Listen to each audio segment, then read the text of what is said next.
ตุกน้ำใส่เลยนี่พี่น้อง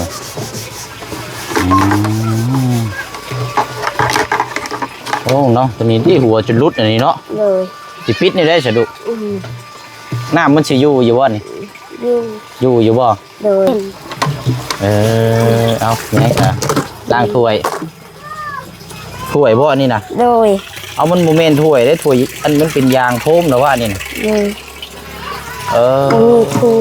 มีถ้วยเลยมีตัวนี้มันโมเมนต์ถ้วยมันเป็นยางโฟมที่เขาเจ้าไปงานดองงานอย่างไรนี่เนาะงานดองไผเอามานี่ลูกละเขาเก็บฮะเก็บมาแต่งานรองกันบ่แล้วก็มาใส่ในเรือนครัวในครอบครัวแสดงว่าทางน้องท้ายนี่กับผมเป็นพ่อนี่ผู้นี้นี่เป็นพ่อบุญธรรมไม่ใช่หรอวะพ่อหน้าได้เนาะผมเป็นพ่อแท้เนาะเป็นพ่อหน้าเนาะเนาะ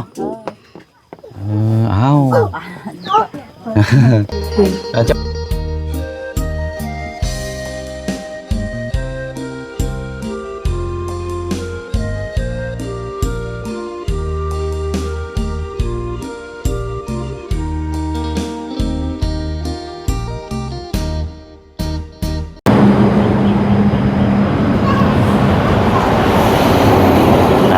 บ้านเฮือนซานบ่เน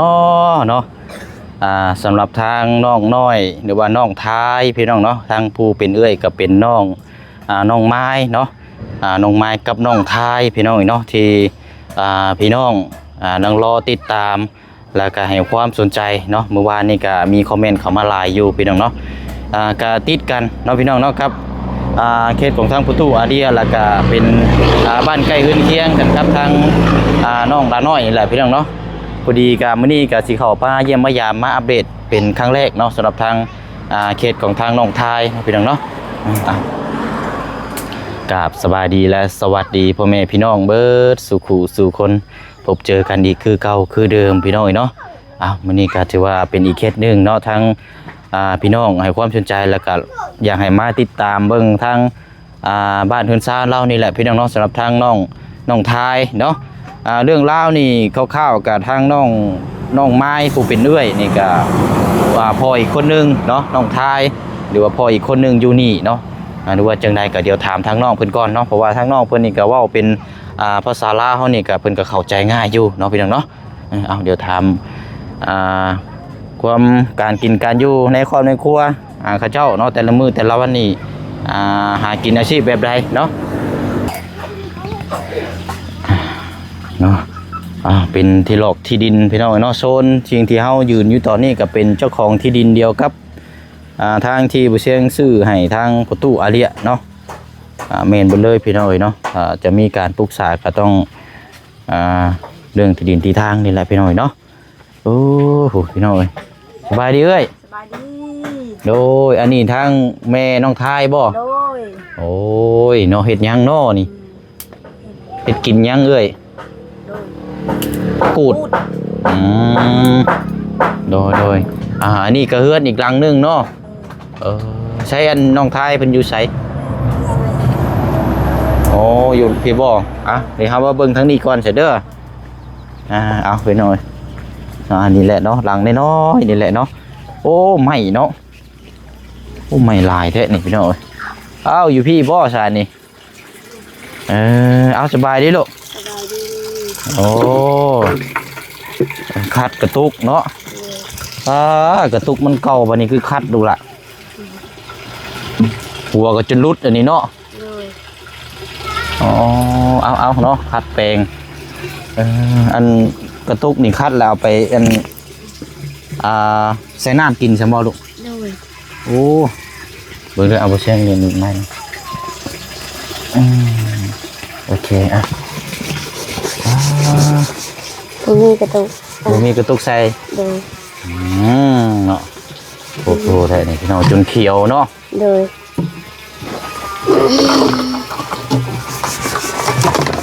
วันนี้น้ำไปให้อยู่ใช้ดูละน้ำกินหาอยู่ในก๊อกนี่เลยบ่อ๋อผมมีกระตุกน้ำใส่เลยนี่พี่น้อง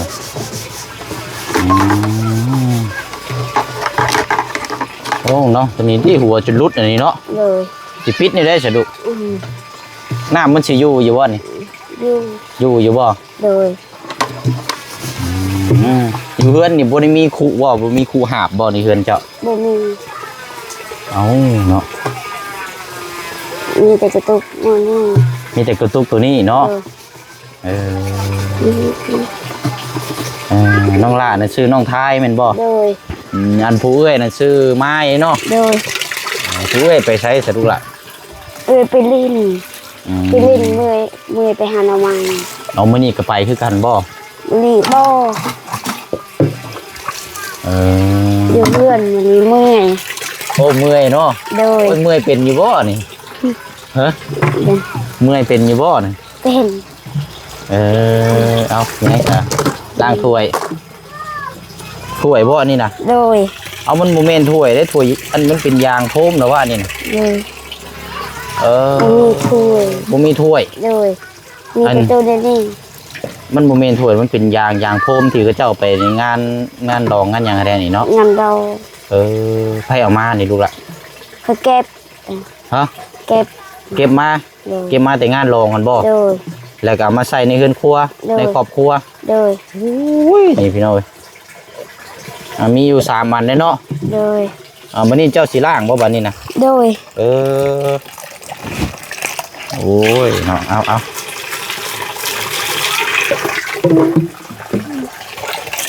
มื้อนี้บ่ได้ไปหาหน่อไม้มื้อนี้เนาะ โดย หยุด เคยไปหามันนี่เขากินชื่อข้าว บ่หาหน่อไม้นั่นซื้อข้าว โดย ข้าวโลเท่าไรลูก โล50 ฮะ 50 โลนึงหั่นได โดย โล10หรือว่า50บ่จะว่า 50 เอ้าคือแพงแท้ ในซื้อในบ้าน โลบ่เกินโล15นะข้าวเหนียวเป็นที่กะประมาณโล15 16นี่แหละอันอยู่น้ำกันจะคนลูกครอบครัว 8 คน โดย 8 คนนี่คือรวมไปเลยทั้งอายะอย่างบ่ โดย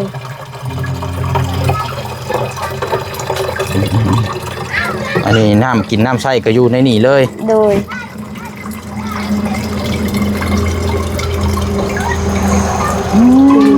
เนาะไล่เท่าไรอันขายหน้องใหม่เมื่อวานนี่ลูก 20,000 ฮะ 20,000 20,000 เด้ออัน25 ขายให้20,000 ขายไปยักซี่ จำบ่ค่อยไล่แล้วนี่พี่น้อยเวลาอาบก็อาบอยู่นี่แมันบ่ลูก โดย อาบน้ำกันอันคุดหยังซะนี่นะห้องน้ำซั่นบ่ โดย แต่ว่าบ่มีบ่ โดยบ่มีเงิน ก็ได้คุดไว้ซื่อ โดยขุดให้น้ำไม่ไป ๆอ๋อเนาะหลังนี่บ่เจ้านอนอยู่นะ นอนทั้งวัน หลังที่ว่าอันแม่จะอยู่คุณบ่ โดย นั่นก็สิล่มเลยเนาะ โดยคนตกเปียก เปียกบ่ฝนตก เปียกหมดของคุณยามคนตก โอ้โหเพราะมันสังกะสีมันก็เก่าเลยเนาะ โดย นี่พี่น้อยมองไปเอาไปเลยบ่นี่หลังนี่ได้สักกะเมนคือกันบ่ลูก โดย อันนี้ก็น้อยหลังคาก็ไปเบิดคือกันเลยเนาะ โดย เออ ดินกับดินมู่คอยบ่มีดิน แม่นอันนี้ดินนี่บ่เชิงฮู้แล้วอันนี้คือดินของเจ้าของที่อัน โดย ที่ทั้งซื้อให้ประตูอาเดียนี่เนาะ โดย เพราะว่าคือสมัยตั้งแต่ก่อนตั้งแต่พอเจ้าของที่ดินอยู่นี่นั่นเพิ่นให้ชุมเจ้าอยู่เนาะ โดย อยู่หลายภาคหลายปีแต่บัดนี้สิมาให้ชุมเว้าอยู่ได้ออกแบบกระทันหันมันก็เป็นไปบ่ได้นะพี่น้องอันไม้นี่เลยสิลูกไม้เฮือนเจ้าบ่นี่นะ ไม้เข้าภาค ฮะ ไม้เข้าภาค ไม้ไปผัก โดย ไม้เขา ยาม เจ้า โควิดตะกี้ โอ้ เข้าภาคคอยบ่มีไม้ เอ้าอันสรุปแล้วนี่ไม้อันเต็มอันนี้น่ะไม้บ่แม่นของชุมเจ้าบ่ บ่แม่นไม้เข้าภาค อืม คอยบ่มีไม้ ไม้อันไผก็ไม้พี่น้องบ่มาฝาก ไม้พี่น้องพุ่นที่บ้านระรัว อยู่บ้านหูรัว คุณ เพิ่นเอามาฝากไว้น้ำนี่ โดยยามโควิดมันบ่ได้มื้อ โอ้จักย่ำหลายแล้วเพิ่นสิมาอันนี้เนาะ โดย เอาเนาะล้างถ้วยบาดนี่สิล้อนี่พี่น้อง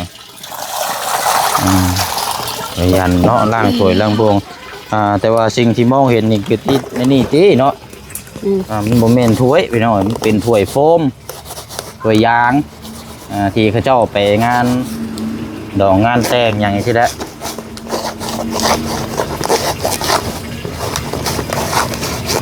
กินแล้วว่าเขาจะโรยอะไร จ้าแล้ว ได้ยังจ้า ผักกูด ผักกูด โดย โอ้ยเนาะ บ่มีหานกินกับผักกูด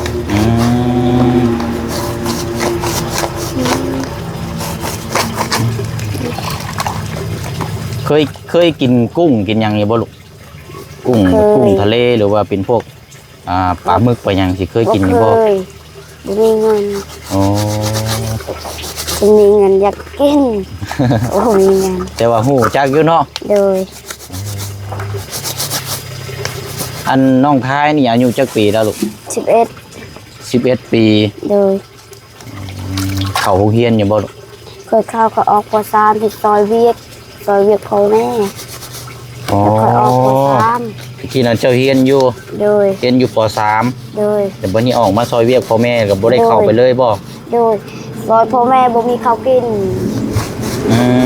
เราเจ้าเฮ็ดวิธีได้คือว่าซอยพ่อแม่ลูกล่ะ บุกเข้า ปลูกข้าว โดย โอ้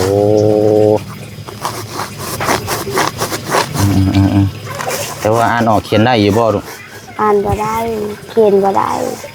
เพราะว่าทหารก็เริ่มเฮียนเนาะ โดย ทหารก็เริ่มเฮียนพี่น้องน้องท้ายนี่เป็นคนที่สองแล้วเนาะ โดย เอ้ยเจ้านี่ซื้อไม้เนาะ โดย อันนั้นเจ้ากับทางน้องไม้นี่เอ้ยเจ้านี่เป็นลูกพ่อเดียวกันบ่ลูก โดย เป็นลูกพ่อเดียวกันเนาะ โดย แล้วบัดนี้อันพ่อเจ้านั่น บ่แม่นคนที่อยู่นํกันซุมื้อนี้บ่ผู้นี้บ่ลูก โดย เอาทางน้องมาอันน้องไม้เอ้ยเจ้านั่นคือว่าพ่อคนละพ่อบ่แม่นบ่ เหงาก็ได้ ฮะ บ่ฮู้ เอ้าแม่เจ้าบ่ได้บอกบ่ซะ บ่ เพราะว่า บ่ฮู้ อันทางน้องหลานน้อยเว้าเมื่อวานนี่ว่าทางน้องไม้นั่นพ่ออีกอยู่บ้านนึง ข้อยก็บ่ฮู้ เอาเจ้าบ่ได้ฮู้เลยมันบ่ลูก โดย โอ้นี่ต้องถามแม่เจ้าเด้อนี่เนาะ โดย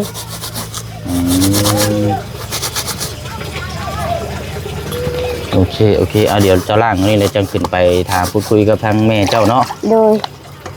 นี่แหละพี่น้องทางน้องเพิ่นบ่ได้ฮู้หยังเด้อนี่เนาะแสดงว่าเพิ่นบ่ได้บอกเจ้าเนาะ โดย โ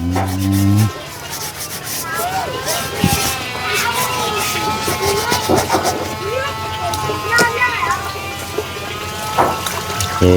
นะทางถ้วยล้างบวงเอาขึ้นไปเก็บไว้เทิงไปเลยเนาะ โดยเบิ่งก็หมดแตก ใช่นะโอ้มันรุดไปเลยเนาะ โดย หูฉีกไปเลยมีจักหน่วยลูก 2 น้อย หมอได้ โดย มีซองเนาะ โดย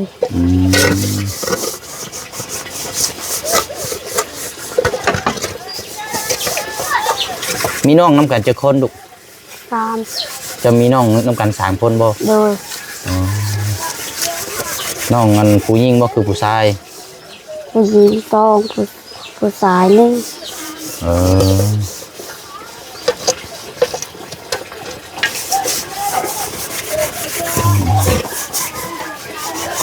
เป็ดมาแล้วนะเป็ดเจ้าบ่ โดย โอ้ดิ่งเป็ดเนาะจักโตเป็ด นี่ มีอยู่2โต 1นี่ ฮะ 1นี่เป็ดมีลูกแล้ว อ๋อเอาเนาะคัดอีกตัวนี้ตุกน้ำนี่แหละพี่น้อยเนาะ เลย เป็นคุกระถังเนาะกับบ่มีเนาะ เลย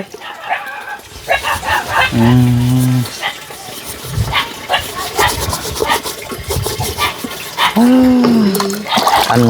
โบเชียงถามนี่รักชีวิตประจำวันที่สุดเด้อนี่ทางน้องหลานี่ต้องการหยังดูล่ะของใส่จากเจ้าที่โบเชียงถาม โอ้โห ที่เจ้าว่าเจ้าไปหาหน่อไม้บ่ โดย เจ้าไปหาหน่อไม้มาได้ไล่เงินเจ้าว่าเจ้าอยากได้ไปซื้อหยัง คอยซื้อข้าว อยากได้ข้าวใช่บ่ โดย โอ้ข้าวมันได้ไดลูกบ่ยันบ่พออยู่พอกินบ่ โดย มันหลายคนบ่ โดย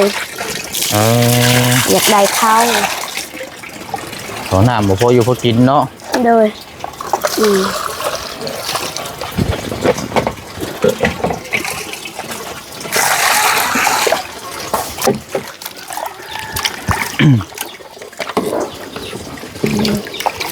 โอ้เนาะนี่กันไรนี่แหละล่างมานี้เนาะอันพอเจ้าบ่ได้อยู่บ่ พอคอยไปแล้ว ไปใช้นะ ไปคอยกับฮู ไปเฮ็ดเวียกบ่ โดย อืม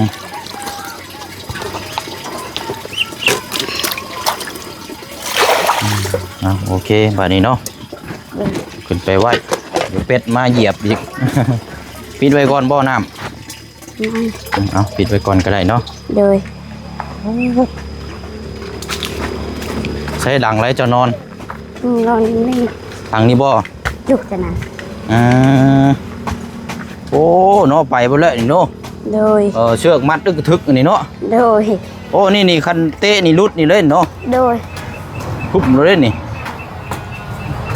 โอ้เห็นมีข้าวสารมายุ่นใช่นี่ฮักเราเล่นนี่ อืม เอาขึ้นไปเทิงก่อนก็ได้ลูกหล่ะ อืม ขึ้นไปเทิงนี่ก่อนก็ได้นั่งนี่น้ำแม่เจ้านี่ก็ได้โอ้ตำพริกเนาะกินชุยๆอยู่นี่ นี่กินกับผักกูดนี่ไปกินเดี๋ยวกินกันนี่ ผักกูดกับผักยัง นี่ผักนี่ ผักยังอันนี้นะผักนอกบ่ โดย โอ้ผักนอกนี่กินแบบดิบๆแบบนี้บ่ ดิบก็กินแบบนี้ก็กิน ใช้สบู่นี่นะ น้อง โอ้ยคือบุไปหาอาบน้ำไหมลูก มันไม่ยาก ไปอาบน้ำช่วยหน้าเดี๋ยวก็ไปช่วยหน้าไปเดี๋ยวบูเชียงเอาอันนั้นมาให้ด้วยเอาไปยังไงนะลบบ่ โดย อ้าวแขนหักบ่แขนขลุย โดย ล่มมื้อนี้บ่ดุน้องเจ้า โดย เจ็บแห้งอยู่บ่ล่ะเจ็บแห้งอยู่บ่ Nhẹ, อ้าวเนาะ nhẹ lắm thì ai trông. นี่บ่มีแซง ไม่ยังอะนะ นี่ Ai trông không nhẹ. น้ำมันบ่ น้ำมันทอดเนาะ มันหมดแล้ว เนาะโล่งนี่เราเนาะเฮือนซานแล้วก็โล่งจุงโปงเลยนี่พี่น้อย ย่อมกระตกเบิ่งเปียก อันนี้ก็ตาบเอาอันนี้เนาะ โดย อันนี้ก็ตาบเอาอันพยางห่อปิดเอา โดยยามกระตกก็ยืด งามผลตกนี่เจ้าว่ายังก่อกินนี่ ก็ยืด ยืน โดย เอาเป็นยังคือยืน ยืนยามกระตกเปียกหมด มันเปียกไปเลยบ่ โดย เอเจ้านอนอยู่ห้องนี่บ่ โดย อันอยู่ลุ่มพุ่นเลยซะ พ่อ อ๋อพ่อกับแม่นอนอยู่พุ่นบ่ แม่นอนอยู่นี่พุดพ่อก็น้อง อ๋อพ่อกับน้องนอนอยู่พุ่น โดย โอ้ นี่เหือนครัว ใช่เอิ้นครัว คน ยันแต่ทั้งนี้แล้วมันสิหักนี่เนาะ โดย นี่มันรุดนี่เนาะ โดย โอ้ยแห้งได้นี่โอ้อ่าเอ้ยอันน่ะทางน้องไม้กับน้องทายนี่ เป็นพ่อคนเดียวกันบ่พ่อเราอยู่นี่บ่หรือว่าอีกคนหนึง อันไปมีอยากมีเปล่าทำอะไร ฮะถามเราแม่น มันบ่ฮู้ เอ้าคือว่าบ่ฮู้ลูกผัวคนเดียวบ่เอ้าบ่ได้แม่นคนละผัวบ่น้องไม้ไหนน้องไม้นั่นผัวอีกคนหนึงบ่เนาะแสดงว่าเจ้าได้ผัวน้ำกันจักคน กินไปบ้านกินจาก เคยได้ผัวน้ำกันจักคน2 คนเนาะ2 คนแลนน้องไม้กับน้องท่านี่เป็นคนเดียวกันกับผู้นี้บ่ถามเราอยู่หาดูแม่นบ่ โดย แต่ว่าน้องไม้กับบ่ฮู้พี่น้องเอ้ย มันบ่ฮู้ ต้องถามทางน้องละน้อยนำกันอีกทีนึงอันนี้เนาะอันน่ะเจ้าได้ผัวอันคนที่อยู่เดี๋ยวนี้น่ะได้ดูนำกันจักคนซะ 3 คน 3 คนอันที่ว่าอยู่นำกันก็บ่ซุมื้อนี้เห็นได้ โดย เอาแสดงว่าทางน้องท้ายนี่ก็บ่แม่นพ่อนี่ผู้นี้นี่เป็นพ่อบุญธรรมไม่ใช่หรอวะ โดย พ่อหน้าเด้เนาะบ่แม่นพ่อแท้เนาะ โดย พอแทน เป็นพ่อหน้าเนาะเอ้ยเนาะเอ้า เจ้าบ่ได้ฮู้เลยเนาะ โดย เอาสำหรับพี่น้องถือว่าความลับถูกเปิดเผยแล้วซะเนาะเพราะว่าทางน้องละน้อยบ่ให้ฟังเมื่อวานนี่ โดย ก็ได้มาถามเบิ่งเนาะ โดย น้องไม้กับน้องท้ายนี่เป็นพ่อเดียวกันเนาะบัดนี้ก็อันทางน้องๆคือผู้นี้นี่เป็นลูกผัวที่อยู่ปัจจุบันในตอนนี้เนาะ โดย โอเคเนาะเอาเนาะเฮ็ดอยู่เฮ็ดกินจุเข้าไปรถวันไฟนะเอ้ยเดี๋ยวเฮาสิเอามีมาให้ต้มให้ลูก โด เด้อย เดี๋ยวให้อันน่ะทางน้องท้ายไปเอาน้ำบ่เสียงก็ได้โอ้ยเนาะใส่ข้าวอยู่ใส่เบิดแล้วข้าวกิน เป่าหมดแล้ว ฮะ นี่ยังนี่ ใส่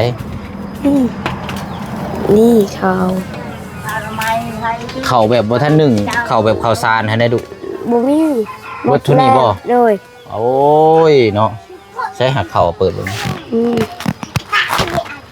โอ้ติบเข่ากระเหียนไปเลยเนาะโอ้นี่เข่าแบบมันเข่าตำเข่าให้อันนี้เนาะ โดย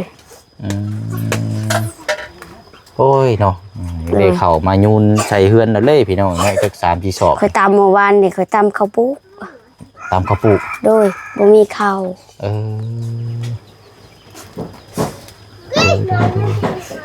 มื้อนี้ยุดมื้อนี่ไปอีกได้นี่เนาะ โดย หน่อไม้นี่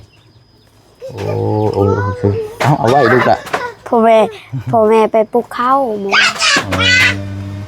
เคยอยู่เฮือนเคยเอาน้อง เพื่อนเอาน้องเนาะ โดย โอเคเนาะป้าฉันไปหาโบเชงอยู่รถเด้อ โดย ไปเอาอันนี้ก่อนของฝากมาให้เราก่อนวันนี่แหละพี่น้อยเนาะถามที่ไปที่มากันน้องไทยอันนี้ได้สมัยจะบ่แต่ตาราง นี่ไม้คอย ฮะเอาย่างมาพี่ละอั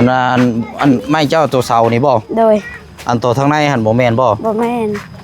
มีแต่เฉพาะเสานี่บ่ โดย อันนั้นของไผสานั่น อันของพุ่นเขาพากพุ่น ของเขาเจ้ามาฝากอีก โดย อ้าวเนาะมีแต่ของคนอื่นเนาะ โดย ของเจ้าบ่มี มานี่ได้มองตำเข่าเจ้าเนาะ โดย เอาตำเข่าตำน้ำเราอยู่นี่แหละเดี๋ยวแป๊บนึงเด้อเดี๋ยวช่างเอานี่ก่อนเดี๋ยวมีให้แล้วก่อนโอเคพี่น้อยเนาะมีเดือนจากเมื่อวานนี่เดือนอยู่ประมาณ10ปลายห่อเนาะแบ่งกันลูกตกใจเลย แบ่งกันเนาะมีอยู่10ปลายห่อเอาไปต้มกินนะลูกเด้อทั้งน้องนุ่งเจ้าน่ะเนาะ โดย เดี๋ยวมีวันเวลาโอกาสไม่เดี๋ยวบ่แซงเขามาเยี่ยมมายามใหม่นะลูกเด้อ โดยสบายดีทั้งพี่น้องเนาะ สบายดี พี่น้องมันกินต้มข้าวกับผักกูดบัดนี้เนาะเนาะเอากัดเพื่อสิถามเพื่อสิฮู้เรื่องราวกันนี่แหละพี่น้องเนาะเพราะว่าเพิ่นบ่เข้าใจคำภาษาลาวเนี่ยทางกูเป็นแม่กันเนาะก็สรุปแล้วก็ทั้งน้องไม้กับน้องท้ายนี่เป็นลูกคนละพ่อเนาะแต่ว่าเลิกลาพาจากกันแล้วก็เราก็มาคบกับผัวปัจจุบันในตอนนี้ก็ได้ลูก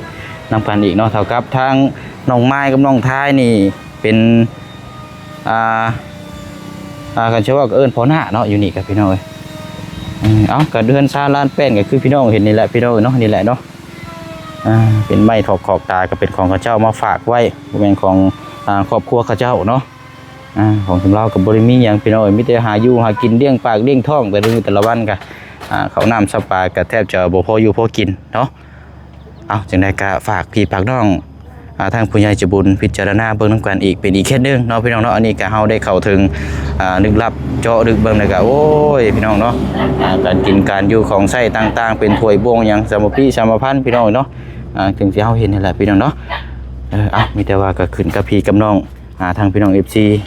ติดตามเพิ่นนำกันเนาะเอาคลิปนี้ลาไปก่อนเด้อพี่น้องเด้อพบกันในคลิปหน้าสบายดี